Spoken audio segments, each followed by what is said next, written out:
Hello everyone, welcome to Systems Within Systems. I'm Sifu Lawrence Hill. You can connect to my website, systemswithinsystems.com, and that will lead you to all the other sites and tell you about the school and whatnot. So today we're going to start to teach some combat. We're going to start with the very basics. The first thing is how to hold a punch.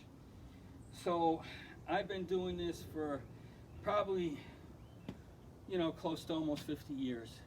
So there's a lot of different things that are going on as far as your experience and whatnot. I wanted to tell you that any way of actually punching leads to more open hand combat, which is a much more advanced and a better form of actually mortal combat. So everything I do is not for a ring situation, it is more for real life. So there is a learning curve. If you already know how to fight or you come from a different martial art and whatnot, it's important to understand that this is going to be a lot different than what you're used to. And but once you have it, it is extremely effective and can be used against any size or weight or numbers of people. All right, so I get a lot of stuff about just on how to hold a punch. And there's three types of punches that we work on. And I just wanted to talk about that. First of all, your wrist in your punch has to be strong, right? You can't bend this. If any of you have experience hitting something or hitting a heavy bag, we've all been there, and you bend your wrist or something like that, it takes a long time to heal up. So be very mindful of your wrist, how tight you're holding it, and how tight you're holding your arm. A punch really doesn't have as much to do with size as you would think. When you see somebody get punched or they're punching, of course, a bigger person, a bigger individual, thicker arms and whatnot, and they push their weight into the punch, it's got to have more oomph because they're much bigger. But the idea of a real punch or how a punch really works, it just works off the muscle groups in here. The girth of your arm and the size of your arm doesn't mean anything. And my experience on the streets, I would see, from time to time, you would see a bigger guy hit a smaller guy. And he would hit him, and the guy would go flying, but it was more like he hit him, whoa, and it was like a push. And, the guy would fly, hit the wall or something. He'd be a little bit hurt, but the guy, after he got hit, would get up and pull out a weapon. And usually the results weren't very good. Like he just get hit against the wall, pull out the weapon, and the big guy be in a lot of trouble. So if you are a bigger person or have different experiences in hitting, you don't spar or you don't do what you do in a ring on the street. It's a completely different. There are no rules. So your punching and your hitting has to be more effective, has to be precise, and has to hit the target, boom, and shock the target so that it goes down. And that's when you get a little bit more into the experience of what the punching really works.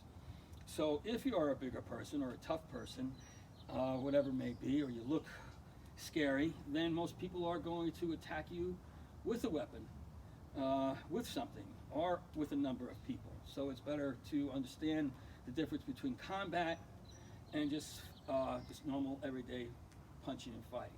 If you're what I like to call professional victims, which most people are, then you're also subject to people of a different crowd taking advantage of you. So both forefronts, whether you're an extremely tough person or a very vulnerable person, this technique works for all, okay? So getting back into that, the size of your arm, moving your punches this way and whatnot is not what you gotta be doing. And we're gonna go into some basic patterns of 7-count punching, the first thing you do, and it's gonna be very abstract to people that are used to having different fighting techniques, but I really suggest practicing it. All right, so the first is the 3 types of punches. You got your first punch. So what's going to happen is you roll your hands, and you make a fist, and your thumb comes over. Most people know that, right? So the punch is moving this way here. Again, wrist is tight. If I'm aiming this way or this way, this is where you can have problems unless your arm is moving in that same direction, okay?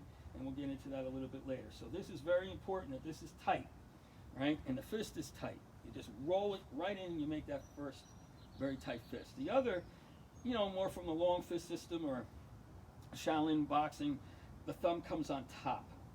This is used for cutting, making bleed, also pressure points, and whatnot. The thumb is on top. I tend to use this a lot if I am throwing with a punch. And again, the fist is tight again. All right? The more advanced punching, which is very abstract, is that your hand just closes. Now, when my hand closes this way, it leaves a lot, and we'll go into that down the line, how that actually works. We're going to work with the first two punches instead of first. But this comes this way. I leave the thumb open on top, which you have to be very aware of because it could lead to you bending it back and whatnot, but usually you're very precise in where you're hitting. But if you're going to be practicing this punch, it's good to practice it with the thumb closed down.